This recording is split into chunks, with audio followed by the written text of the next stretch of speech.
Sandro Marcos and Davao 1st District Representative Paulo Pulong Duterte will appear as a resource person in their hearing this week. Ayan, mapapanood natin yan malamang. The ICI last week had to defend its decision to allow executive session following public frustration as all lawmakers who appeared before the investigative body had requested confidential proceeding. Hindi. Para saan pa yung para saan pa yung pagla-live ng ICI kung lahat naman executive hearing. Lahat naman hindi ipapakita. Di ba?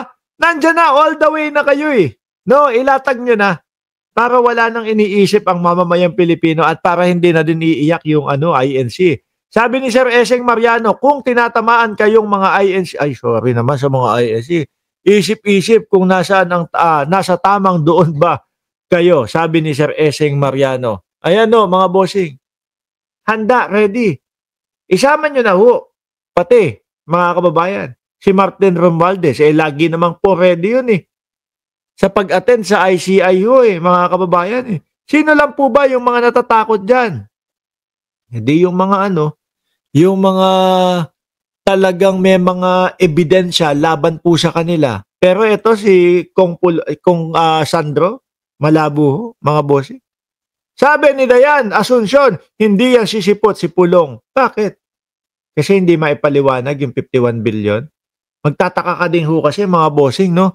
Biruin mo sandamakmak yung 51 billion, no? Pero pagka nakita mo yung Davao, kala mo nasa dagat ka with matching alon pa. Di ba?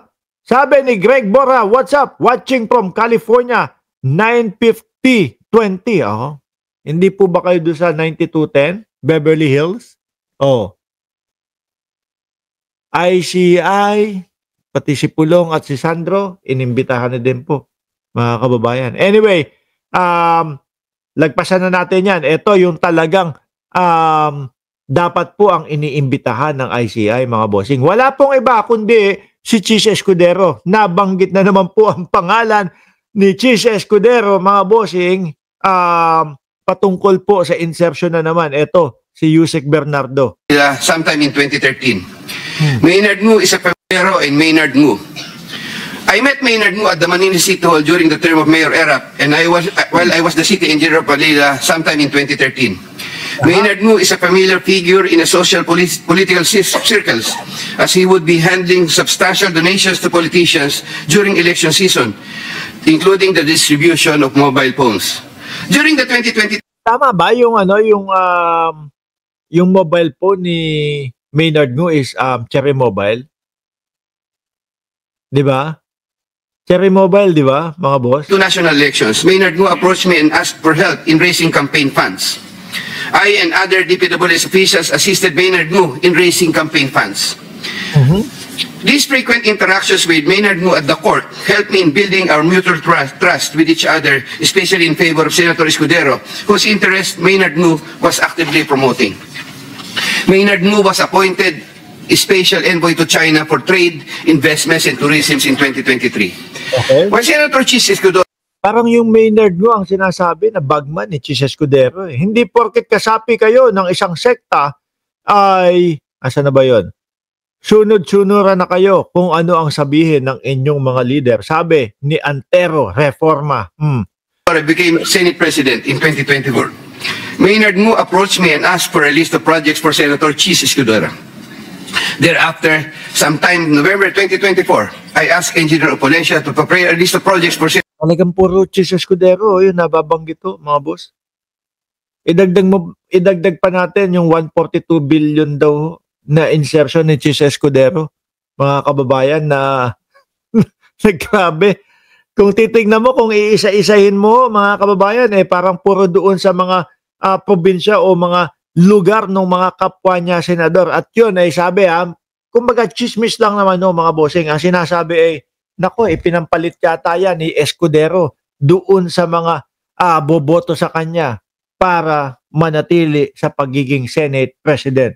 Kahit kailan ang mga Duterte, puro kabaligtaran sa katotohanan. Ang China daw mabait at ang nagnanakaw sa gobyerno at ang nagnanakaw sa gobyerno, pinalalabas ang tama sa mga Duterte, yung mali sa sambayan ng Pilipino. Sabi ni Senator Chis Jerry Ebreo. Tudero, following my conversation with Maynard Ngu.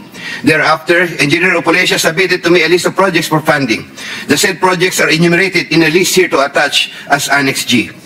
Ito, biruin mo, tingnan mo, puro Escudero, ipinapaliwanag, puro Escudero, pati yung insertion, no, mga bossing, merong dokumentado o dokumento na ipinapakita, mga bossing.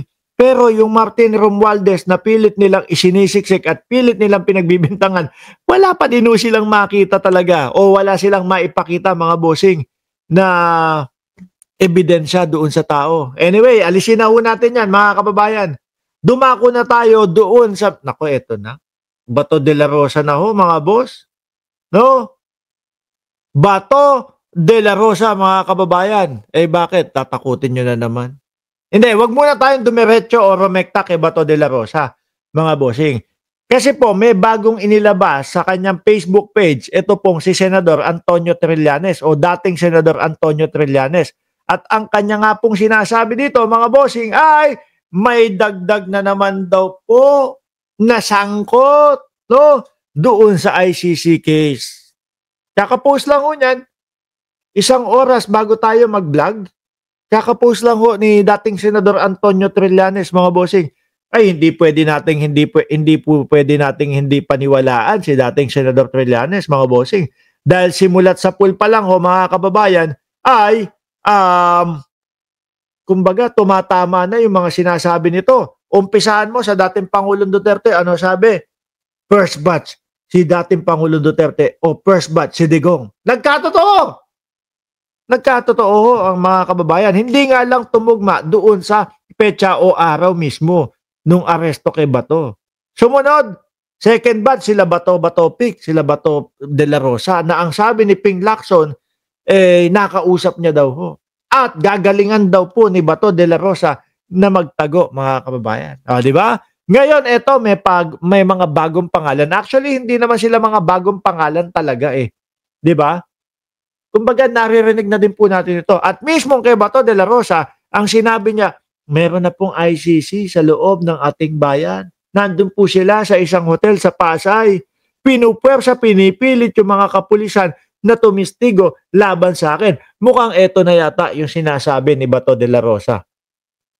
No? Sabi dito, ni dating Senador Antonio Trillanes, mga bossing, ang mga sumusunod na retired, active na PNP officers ay sangkot sa ICC case. Si Albayalde ang nangunguna, si Karamat ang pangalawa, si Mata ang pangatlo, at si Leonardo ang pang-apat.